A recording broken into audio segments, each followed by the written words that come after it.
Hello, hello, hi everybody. If you don't know me, my name's Sandy Lowe. I'm Bold Strokes Books Senior Editor. You will see me a few times over the next couple days. It's great to see everybody here. On this panel, we have a new author for us, Jennifer Karter. We have Aurora Ray.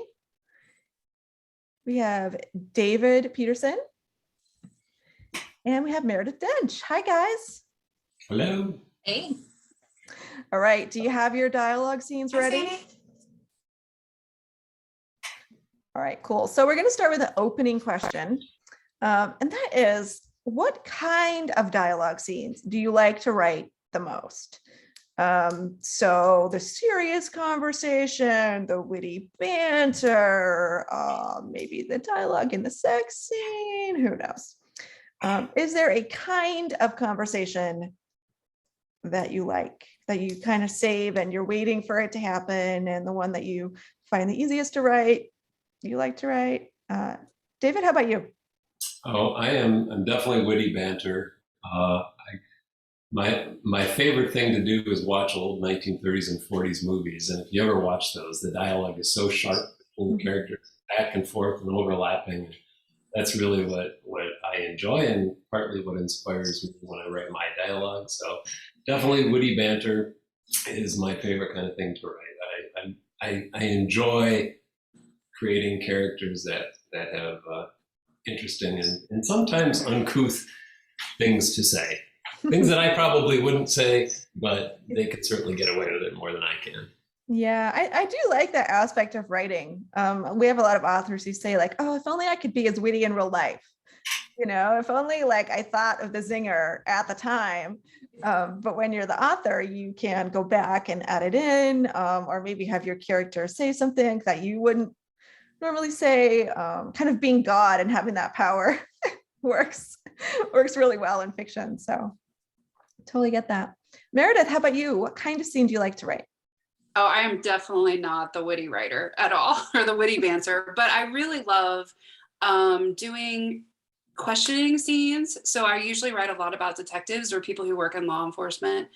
And I love writing the scenes where they're questioning their suspect, or even if it's an informal questioning, trying to pull information out of the person they're questioning. That's some of my favorite dialogue to write. So. Cool. Do you like, does this setting matter? I was just thinking like the different ways that police question people, if it's like on the scene or if it's in the interrogation room. Does that add to it at all? Yeah, absolutely. And I really would prefer it not to be in an interrogation room. And even if like the more casual it is, or the more casual the person believes it is, usually that's where the true dialogue will come out, or where they like let themselves be themselves a little bit more. But I do like writing on crime scenes too. So like questioning at crime scenes is pretty fun too. Yeah, yeah, for sure. Awesome. And Jennifer, how about you? What kind of dialogue scenes do you like to write? I really like to write miscommunication dialogue. The two characters having totally different conversations, or they don't really understand what the other person is saying. Because I think it brings some humor just in itself, and it often gives you a lot of insight into kind of the characters and kind of driving things forward. Yeah, I definitely think the way that people interpret what someone else has said says a lot about them, right? Exactly. So that's a great way to show character too. Awesome. And Aurora, what kind of dialogue scenes do you like to write? Yeah, I think I'm with David. The witty banter is the most fun, the sort of snappy back and forth.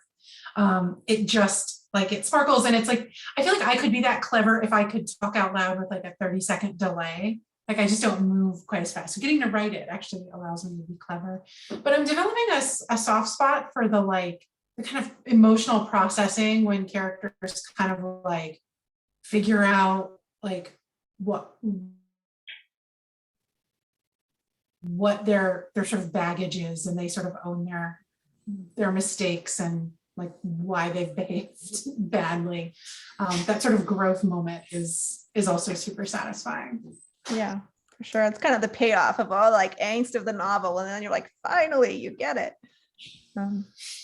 Very cool. All right, so this is a reading panel, so I'm going to shut up. we are going to start with Meredith, please. If everyone else could please stop video and mute. Meredith, why don't you tell us a little bit about your new release, and you can start reading whenever you're ready. Okay, great.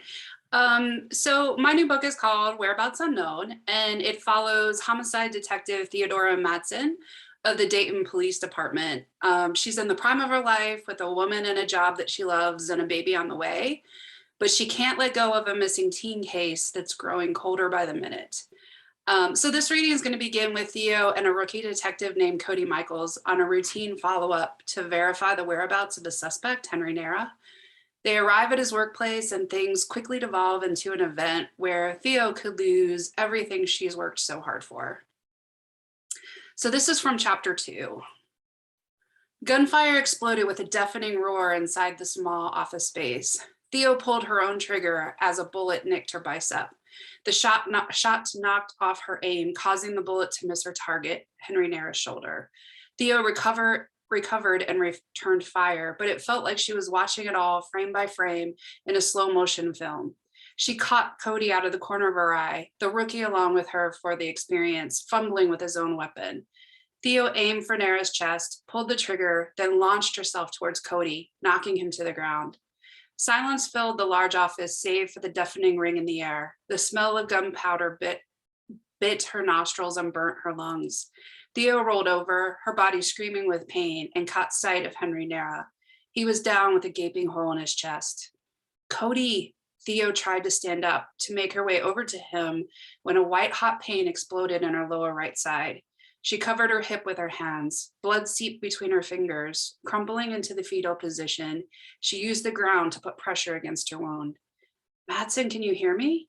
Cody had been calling out her name from what seemed like miles away. She was no longer inside her body, floating somewhere above, watching the scene unfold below. She watched Cody yell into his radio for backup with paramedics and anyone else available. The ringing in Cody's ears pitched into a maddening scream. Then Cody was beside her. She felt the weight of his hands on her shoulders. He gently lifted her head, and leaned her neck against his thigh to help open the airways. Take some deep breaths, Cody said. Help is on the way. Theo tried to speak, but nothing came out. She wanted to tell Cody to forget about her and clear the scene, but nothing came out except for gasps of air. She tried to roll away from him and discovered everything below her belt felt warm. Theo thought she might have wet herself until she saw her own blood drenching her right pants leg and pulling around her. Her eyelids grew heavy, way too heavy to hold them open. Theo had lived through enough of these crime scenes to know that whatever was going on with her was really bad. Finally, sirens. Bree, Theo thought with a grip of panic. Bree Adams, hands down, was one of the best paramedics in Dayton. She continued with her education and earned a license in emergency department nurse, a gig that paid almost double that of a paramedic. But Bree surprised everyone by choosing to stay on with the squad.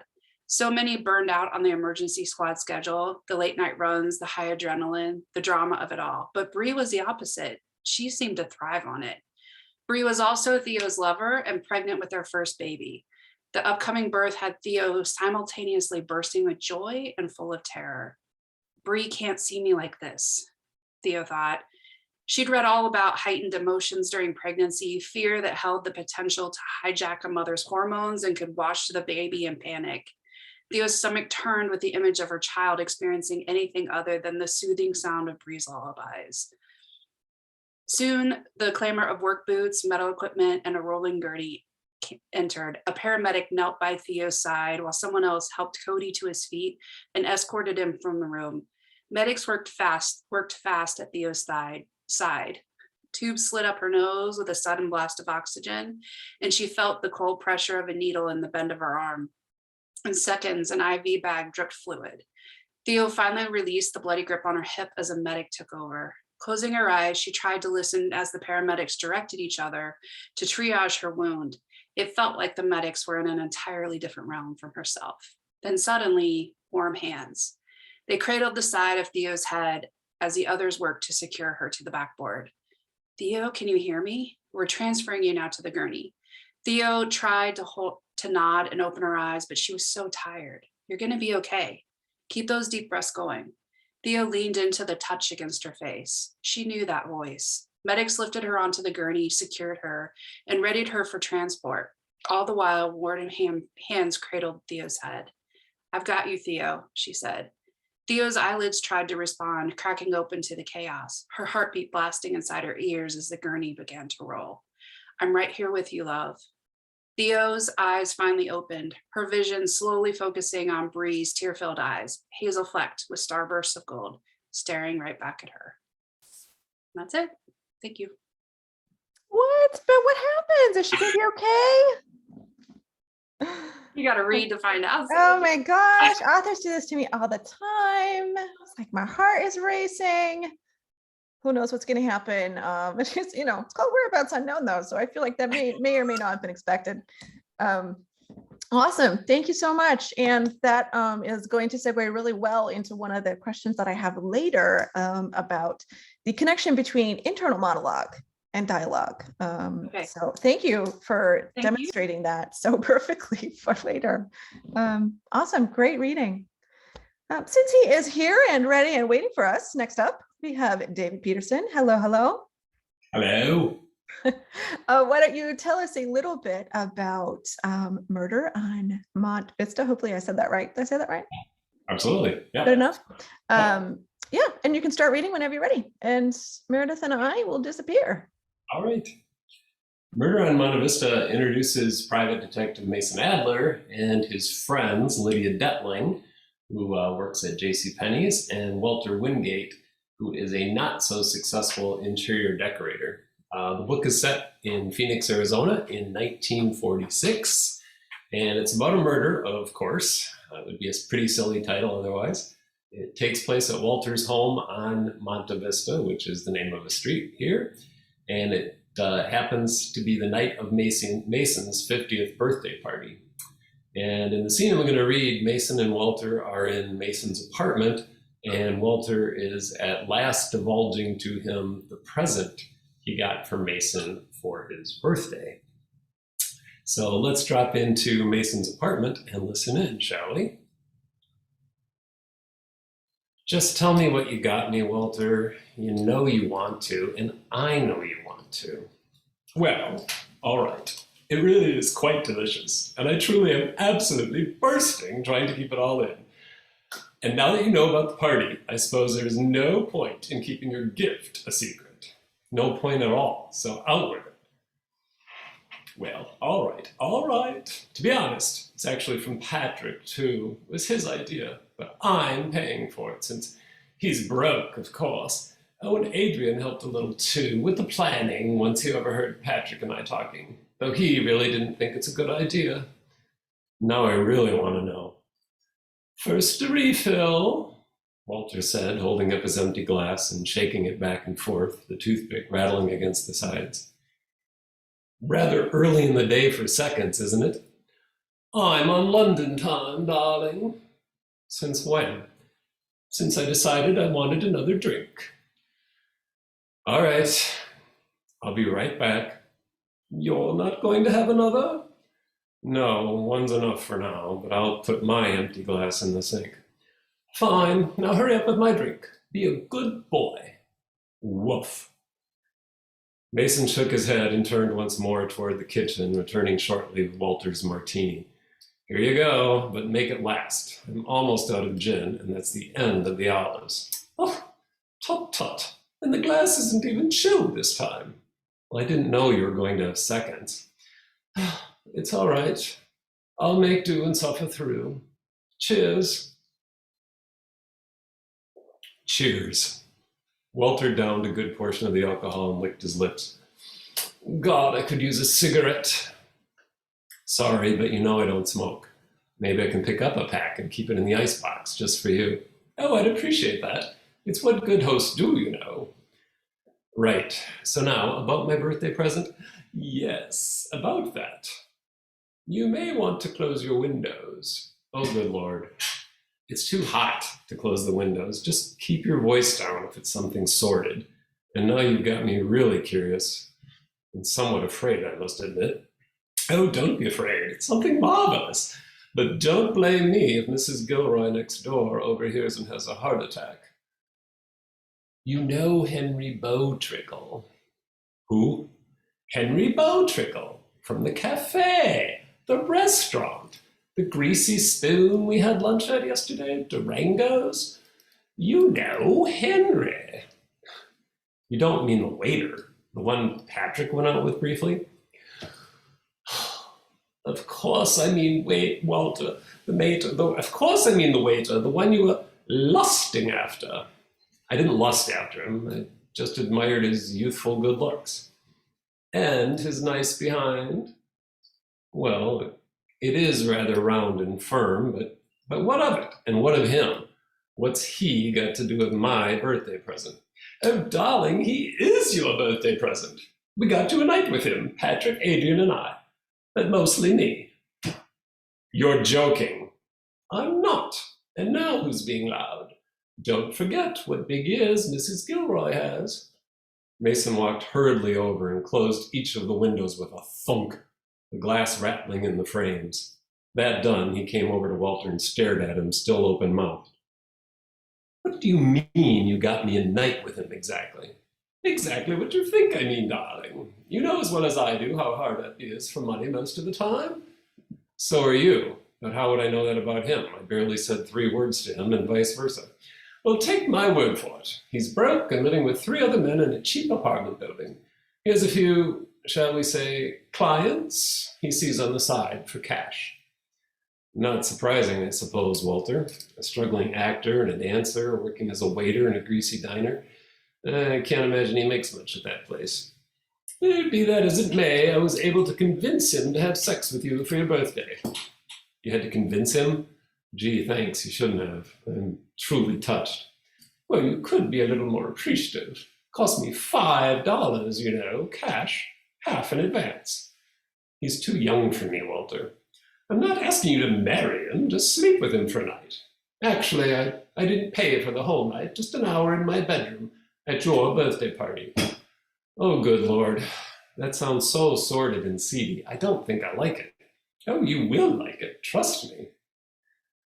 This is all sweet of you, truly, in your own bizarre, sordid little way, Walter, but I just don't think I could. Dear, dear, really? You don't think you're able to? Oh my, you are getting old. I had no idea. But never fear, I've heard there are things they can do for that nowadays. Doctors, you know. I don't mean that way. Of course I could. I just don't think I should.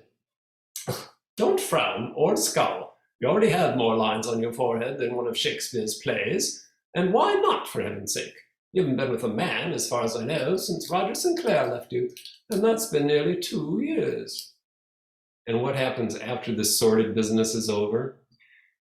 You clean up, come back downstairs, have a drink, and eventually go home to your dull little gray life. Trust me, darling, when the time comes, you'll just go upstairs and Henry will come up the rear. When you're done, you'll both come back down, you the front way, he using the spiral backstairs off the kitchen. If anyone asks where you've gone, I'll tell them you wanted to see what I've done to the rest of the house, that's all. It will be our little secret.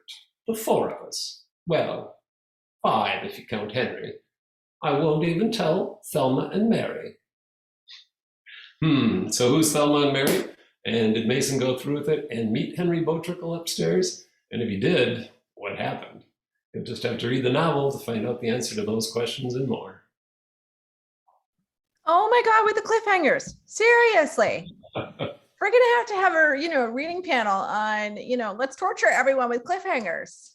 You guys might have got the topic mixed up. That was awesome. I think when you first started reading, I was like, oh, I want a friend like Walter. And then as it went on, I was like, maybe not. I don't know. This is hard, but I also feel like this plot, not the mystery plot, but this kind of opening segue might work for a romance too. Should you ever, decide to switch genre, I feel like you could go a lot of places with that.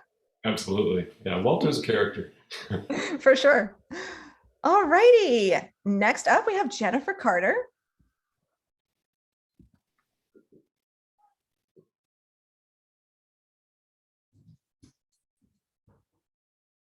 Maybe. The suspense is killing me. Sorry, did you call on me? Yes, Jennifer, hi. Awesome. My internet stopped at just the right moment. Oh, no. All Welcome right. back. Good. Glad to have you here. Good, good. It's Sorry always about good to, be fashionably late. So I feel like it makes an impression. Perfect. Why don't you tell us a little bit about Witch Queen's Mate, which is super special because it is your debut novel. And Yes. really, truly excellent. So tell us a little bit about it and you can start reading whenever you're ready. Perfect. Thank you. Yeah, so The Witch Queen's Mate is a fantasy action romance between Bada, the new queen of the Neomertes, and Sylvie, who is a spectered veterinarian. They've both been captured by slavers. And the two are forced together, despite the fact that the Neomertes and the specters are sworn enemies, when Bada's ritual to become queen gives Sylvie all the powers of the queen's mate, including superhuman speed and strength to protect Bada. So together they have to overcome their ingrained hatred of each other's cultures and each other in order to save both their peoples from slavery. So it's kind of amusing to be on the dialogue panel, since for the first half of the novel, my main characters don't speak the same language, so they can't actually talk to each other. But the part that I'm going to read is one of their first conversations after they are able to speak to each other. The magic after they have sex gives them all the memories of each other, including language. So I will take it away from there. Bada took Sylvie's hands in her own and squeezed them.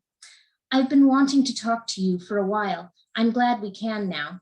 For what you've had to go through, I'm very sorry. My intentions were never to hurt you or any of your people. I remember how lost and angry you felt. Bada gave Sylvie another smile that clearly said she wanted Sylvie to return it. Sylvie wondered if they would ever stop trying to speak with their eyes and facial expressions as much as their words. Bada ran the tips of her fingers over Sylvie's bare thigh and smiled at the shiver that ran up Sylvie's spine. Last night I meant what I said. I love you. I love you too. Sylvie pulled Bada first to her lips and then on top of her as she lay back. She'd been excited to repeat all the things they'd done last night since she'd woken up. She'd tried her best to figure out what she was supposed to do based on the things Bada had done to make her body explode with sensation. Sylvie was pretty sure she could do better given a second chance. Sylvie had only gotten her hands halfway to Bada's shapely butt when Bada pulled back violently. You thought I was going to sacrifice you in a sex ritual? Sylvie wasn't sure if Bada was about to laugh or yell. For a moment, all Sylvie could do was bob her mouth open and closed. It sounded kind of dumb said like that and in that tone. At a loss, she said the first thing that came to her lust-filled brain. Neomertes do stuff like that. Bada pulled away fully, and Sylvie felt her body cry out at the departure. No, we don't. It's Speckards who make sacrifices to appease your gods. You burn your own children. No, that's just not fair or true. We burn sacrificial sheep, but then we use that burned meat to attract the bears and wolves we hunt. The gods would never ask for our children, and we wouldn't give them. Speckards have far greater love for their children than Neomertes. Neomertes witches are the ones who eat children, specifically Speckard children. Even you know that's not true, Bada shot back, her volume and color rising. Why do you tell stories to children to frighten them and make them hate us when you adults don't even believe they're true? Just to get children to do what their parents say, you propagate and pass on falsehoods. Stories are based on fact, Sylvie countered, sounding defensive even to her own ears. Sure, the fact that you hate us and want your children to hate us and their children to hate us. Bada's eyes blazed and Sylvie pulled back even further. How had this devolved so quickly? They'd been so close to intimacy, only now to be sitting on opposite sides of the bed, yelling at each other. I don't hate you, Sylvie said slowly. What Bada had said was true. She'd decided a year or two before her own cohort's coming of age ceremony that she didn't believe witches lurked in the shadows waiting for children to disobey their parents so they could steal them away and bake them into pies. If nothing else, it seemed unlikely that witches would take the bad kids rather than the good ones. Yet, despite her doubt, she'd told all those same stories to her young nephew. She'd made sure to cackle in all the right places and even added the explanation that bad children tasted better than good ones because their hearts were blackened. Bada blew out a sigh between tightly held lips. Our people really don't like each other. There's a lot of bad history there. Bad history. Isn't that the way of it? We can't find common ground, but only a common enemy when survival depends on it. It wasn't a common enemy that made me fall for you, Sylvie said. That night, gods, it was only 3 nights ago, when that man tried to, use you. It had nothing to do with him, but you. It was the look in your eyes that changed the way I felt. I guess I understood for the first time that Neomertes are human too. I know it sounds stupid and narrow-minded, but it was the first time I'd really considered it. You weren't scary, you were just scared. It made me notice all the ways I'd been wrong about you and your people. Bada nodded. Yesterday, that's what happened to my people. Everything we know about Speckards said you would leave us behind, but they didn't. Maybe we're not so hopeless as we think. Sylvie scooted back to the center of the bed and smiled when Bada did the same. Now that the language barrier was gone, they didn't seem much better at communicating. Perhaps they could go back to the kind of communication that needed no words to tell Bada how she really felt. She was halfway to Bada's lips when a thought struck her and Sylvie couldn't help but burst out laughing. What? Bada asked, clearly not sure if she should be excited or concerned. I was thinking about how witches don't eat children, Sylvie said, gasping for air between continued bouts of laughter. I'm not sure I like where this is going. No, Sylvie laughed. It made me think of something I said to Keepon yesterday. I told him I wasn't a hero. I said I'm the fool that gets eaten by the witch. Well, at the time, it wasn't funny. See, in Speckard, there is no word for bringing a woman pleasure with your tongue. So without context, the Neomertes phrase translates directly as eating. I was right. I am the fool that gets eaten by the witch. Bada gave an amused chuckle. She placed her hand delicately on Sylvie's inner thigh, cutting off their laughter. You said gets eaten, not got eaten. Did you realize? And if I did, then you'd be right. That's that. Thank you. Wow. You know what? I got nothing. There are so many places that reading went. Wow. From sacrificial sex rituals to naughty kids taste better and back to sex again. I loved it. That was awesome. Thank you so much, Jennifer. Please do check out this book. It is her debut novel, and it is really awesome and really funny and sweet too. So thank you. All right, last up, we have Aurora Ray. Hello. Sandy. Why don't you tell us a little bit about your new release? Just a little bit, I will say boring, but tame maybe, in the grand scheme of their readings this evening. I'm going to be reading from Greener Pastures, which is my latest release. It's the story of Audrey, who's a New York City CPA who heads upstate to take care of her aunt's hobby farm when her aunt has a stroke. And she has no idea what she's doing. And Rowan Marshall, the cider maker who lives next door, is only too happy to help her out. The scene I'm going to read is actually from the first chapter. Rowan has found Audrey stranded on the chicken coop and has rescued her. And this is what happens after. So chickens are all set. That earned Rowan an unguarded and totally adorable snort of laughter. Yes. All the feed lives in here. Rowan flipped on the light in the small interior room. Ernestine's fondness for her label maker will work to our advantage. The sheep and the goats get both feed and hay. Right. Audrey whipped out her phone and started typing. Sorry, I'm just going to take notes. I don't trust myself to remember anything in my current state. Go right ahead, but I'm more than willing to come back too. I'm right next door. Audrey nodded, but didn't say anything. Not in a dismissive way, More like her focus was exclusively on the task at hand. They fed the goats and the sheep, then the barn cats. Audrey typed more things into her phone. They also need fresh water twice a day. She gestured to the hose. Right, type, type, type. It took effort not to laugh at Audrey taking notes on such an obvious thing, but at least she was eager to learn. I can do it so you don't mess up your nice clothes. Audrey looked down. Her dark pants were smudged with dust and flecked with pieces of hay. She returned her gaze to Rowan and tipped her head. Oh, I think that ship has sailed. The first hint that under the frazzled nerves and uppity exterior, Audrey had a sense of humor. It made her instantly more likable, not to mention more attractive. I was trying to be nice. You're being exceedingly nice, and I appreciate it. Audrey grabbed the nozzle end of the hose and dragged it to the trough in the sheep pen.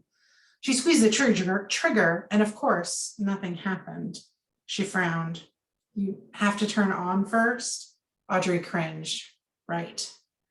The level of Audrey's cluelessness was kind of cute, but also concerning. She had no idea how anything worked. Anything. I got it. Rowan turned the old knob. The hose tension changed, but water dripped from the connection too. She made a mental note to come over with a new rubber washer in the next couple of days. Okay, you're good to go. Audrey squeezed the trigger once again. She'd aimed for the trough, but the water came out with such force that at least half of it splashed back at her. She squealed.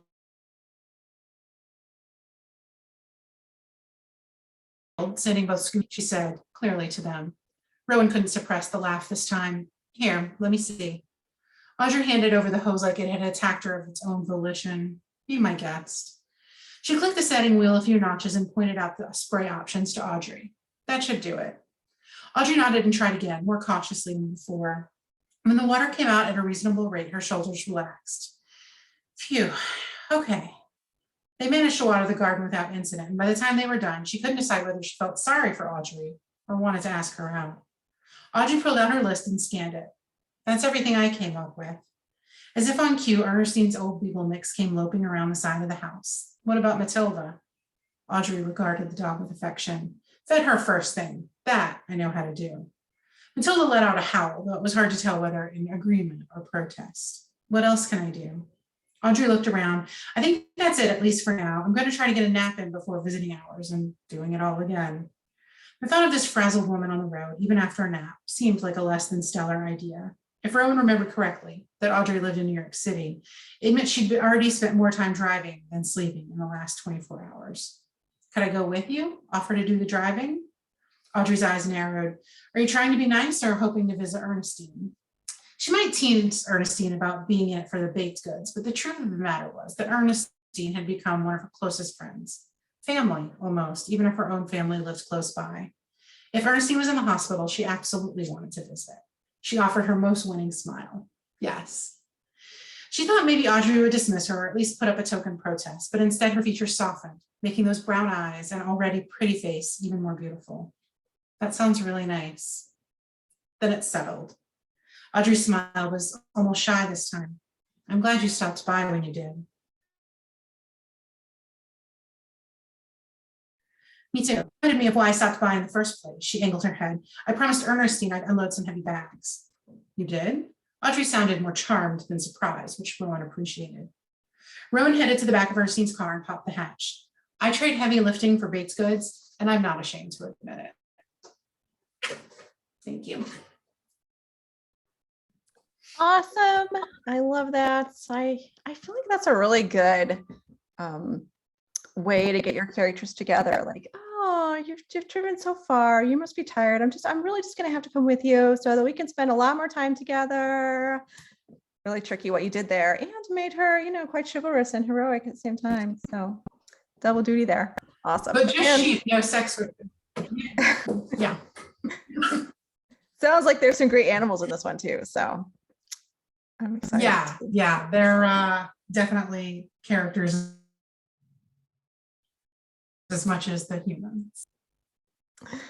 Awesome. All right. So those were our fabulous readings. The link to those books are in the chat roll if you would like to check them out. I do have a couple of questions for our panelists. If you also have questions, please do pop them in the Q&A. The topic for the session is dialogue, but I'm sure they will be happy to answer any questions you might have on any topic. All right. So first one, is what is the difference between writing dialogue in a novel for your characters and talking in real life? Is there a difference? Do you write dialogue differently than you would speak in real life? Are the things you do or don't do in your writing that you would or wouldn't do in your real life? Do you try to make it as natural as possible? Are there any pros and cons to doing that? Why don't we start with Jennifer? Yeah, so because I'm writing about kind of fictitious cultures, I try to give my characters a little bit different in the way that they talk. So you didn't get to see a lot of it in this scene because Bada was angry or she was excited. But the Neomerites, for the most part, back into their sentences. So they'll use like a dependent clause first. So for example, they would say, when I went to the store, I bought this thing, rather than saying when I went to the store, I bought this thing. Or sorry, instead of saying I bought this thing at the store. Mm-hmm. And I find it to be a fun way to just add a little bit of difference between the characters themselves, between each other, as well as it kind of makes you, to get into the character a little more. At least for me, it does. But I also find, of course, I think a lot of people say this, their characters are wittier than they come up with that because, you have that ability to stop and go back, as I believe David and Aurora, you were both kind of hitting on. For sure. So did that drive your editor nuts? It was hilarious. There was actually a part where, I get my edits back and there's a comment saying, Bada doesn't talk like this, where I had Bada speak in a very straightforward manner. And I was like, that makes me really happy that you told me to talk that way. But I think that probably the first time through it was like, why are you writing so weirdly? Would be my guess though. I don't know. Is it a debut author thing? Is it that's tough. I feel like that would take some getting used to for your editor. You did a great job. But awesome. That's a great way to show, as you said, character difference in dialogue. Meredith, how about you? Is there any difference between the way that you write dialogue in your novels and the way that you speak in real life? Absolutely. I think that I am, well, even just there, I'm full of all these like little fillers in my dialogue, like when I speak, and usually the people I speak to have them all in there too. And while those are things that I think can actually show personality, they really stall on a page. So getting as many of those out has been kind of like a really big issue for me in my writing. I think that the stallers they're just all over in real life. And to keep a dialogue moving and rolling, those have to go. So yeah, for sure. That's a great example too, because I think as individuals, we don't realize that we're saying, the ums and the likes and, whatever else goes into our dialogue. But on the page, it definitely shows up a really obvious way. So Aurora, how about you? Differences between written dialogue and the way that you speak? Yeah, definitely. I have the luxury of not having all the fillers because you can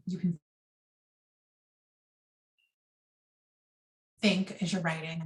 I think another thing that I have a bad habit of doing when I speak is that if I'm at all like nervous or uncomfortable, sometimes I'll just like say half a sentence and then just stop talking and not actually finish the thought. And people sort of look at me like, is there something else coming? And so I inflict awkwardness on my characters, but not that particular tick. So it's sort of nice to have that level of control and eloquence.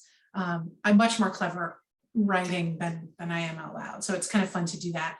I think one of the things that you have to really sort of develop over time as a writer is finding that real cadence of conversation, because it tends to be really short back and forth instead of, whole paragraphs of one character kind of saying something. And so it's fun to sort of play with timing and pacing. Yeah, for sure. That makes total sense. Dave, how about you? Differences between the way that you write your dialogue and the way that you or that other people speak in real life? Definitely differences, absolutely. And I think it depends on the character I'm writing. Obviously Walter is a little more over the top than I ever would be. And I think Mason kind of talks more like I would. So when I write dialogue, I think I hear more of myself in Mason's voice, and I hear Walter in those old movies I used to watch. So I think that there's definitely a difference. And like Aurora, I think I can be a lot more witty in my writing than I am in real life.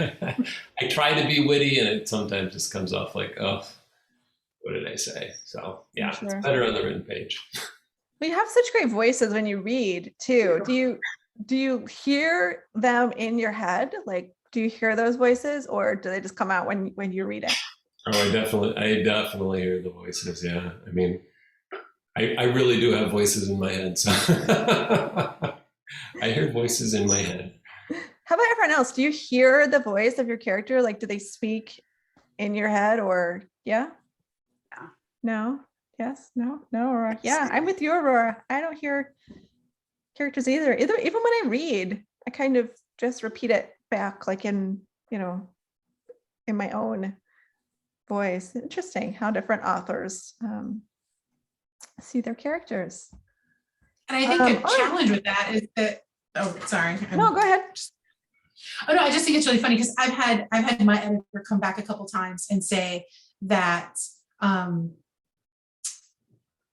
my characters, they have very clear kind of personalities and voices, but that sometimes I give them some of the same like phrasings or sayings, and that like it's just an awkward enough or unusual enough phrase that like they can't both say it, or maybe it's a secondary character. And I think because it's in my head and it's very like verbal, it's not, I don't hear it in like different inflections necessarily. And sometimes that's something you have to really watch for. Yeah. And I think that's true too. Like you write in the same genre, right? So you're writing a lot of the same kinds of scenes where people would, ordinarily say the same kinds of things. And it gets really hard not to repeat yourself, not just between your characters, but also across your books too. It's tough. All right. So next question. How do dialogue and internal monologue and observations from your characters, how do they all work together? So we had a great example from Meredith in the hospital scene where a whole bunch of the scene was the kind of internal thoughts and feelings of the character, and then the way that she responds to the dialogue from her wife. So do you consciously use all these elements together and interweave them to kind of give the reader a 360 view? Because there's some things that dialogue can't do that you rely on the other elements to pick up? Definitely for me. Yeah, I was just going to say that scene that I read, she can't talk, or, I mean, at the moment she's been hurt, she thinks she can talk, which is interesting. Like she's trying to speak, but words aren't coming out. So I had to come up with different ways for her so that the reader or listener in this case could see what was really happening all around her. So using the internal dialogue was really helpful because it's almost like the reader's being convinced that she is as hurt as she is, as she's learning that she's that hurt. You know what I mean? So that's kind of what I was trying to do before. And plus there's all this kind of where she disassociates from her body and she's lifted above it and looking down, and us hearing her thoughts about what she's seeing and realizing that this is really something that she might not live through.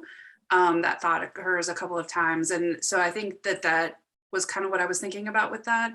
I didn't want her to be able to actually ask questions and be able to get some really detailed answers from medical professionals at that point. I wanted her to figure it out herself, that this is really bad.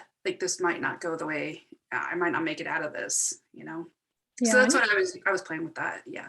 Yeah. You want to keep that suspense for the reader too, right? You don't want her to have all the answers because you don't want the reader to have them all. Right. Yeah. Really important in a mystery. Jennifer, how about you? Do you use the other, I'm sure you do, given the premise of your book and all the misunderstandings, the other elements of the internal monologue, the observations from the other characters, and interweave them into the dialogue? Yeah, absolutely. One of the things I really enjoyed about writing this one is because the two main characters can't speak to each other, they can speak to secondary characters, is there's a lot that they have to observe about each other. And there's a lot that you learn about them based on their observations of each other. You know, what does Sylvie thinks that Bada is this terrorist, and you see a lot of what Sylvie values in the things that she, in her internal monologue, is like, what's up with this woman? And sometimes because they're actually talking to each other but not understanding, I try to bring some of that internal dialogue out where they're actually saying it to each other. But yeah, it was interesting to take and go from mainly internal dialogue and slowly transition to external dialogue when they actually get to the point where they can talk to each other. And I guess it really isn't slowly transition, it's kind of all of a sudden they're able to. And that's where a lot of the miscommunication comes from, because they're not used to talking to each other. Yeah, for sure. And your characters change a little bit too, I think, when because internal monologue is like nobody hears you. You can say anything, right? You can be like totally you, but when you're having a conversation with someone, then you have their perception of you to deal with. So your characters do. Maybe they would not say something that they might think. So it kind of gives a absolutely and spin on that. Yeah, and like Sylvie sees Bada as a savage, so Bada sees Sylvie as a barbarian, and that language starts to change as they start interacting more. So, and they'll even have that savage, woman. Mm-hmm. Awesome, I love it. Dave, how about you? Your books are really dialogue heavy. So do you use your internal monologue and observation and whatnot to kind of give an added perspective or an alternate perspective to the dialogue, or do you mostly stick with dialogue? I definitely like to write dialogue. That's usually what I start with. And I think it helps bring out the characters. Like, to try to describe somebody like Walter would be challenging. To have him just talk and have people observe how he is a lot easier for me. So maybe I'm cheating a little bit, but I just find it's a lot easier to have the characters describe who they are and how they are and how they came to be through dialogue. So yeah, I definitely use my mental images and come up with what they're going to say and how they're going to describe themselves in the moment. So yeah, sure. And that's a great tool for showing the reader who the character is, as opposed to you, the author, describing them for the reader. So definitely no complaints there. Aurora, how about you? Do you interweave the internal perspective, the observation with the dialogue? Yeah, I think that's one of the most fun things about writing novels as opposed to screenplays, is that you get kind of both sides. And I think especially in a romance, characters are often saying out loud the opposite of what they're thinking, or only the tiniest fraction of what they're thinking. And so I think it's really fun to juxtapose the two. And I think it can create humor, but also romantic tension in a way that's really enjoyable for the reader, if not enjoyable entirely for the characters. Well, that makes the best fiction, doesn't it? When the character is going off the rails, but it's always fun to read. Unfortunately, we are almost out of time. So sad. This has gone by so fast. But thank you, everyone, for being here. Awesome panel. Next up, we have Georgia Beers. She's going to be chatting with Claire Forsyth and Christina Rivers, two of our newbie contemporary romance readers. So please do check out that author chat starting here in just about 10 minutes. Thank you so much. This is a great panel on dialogue, and I look forward to reading all these fabulous books. Thank you. thanks. It was fun. Thanks, Annie. Thanks all. Bye.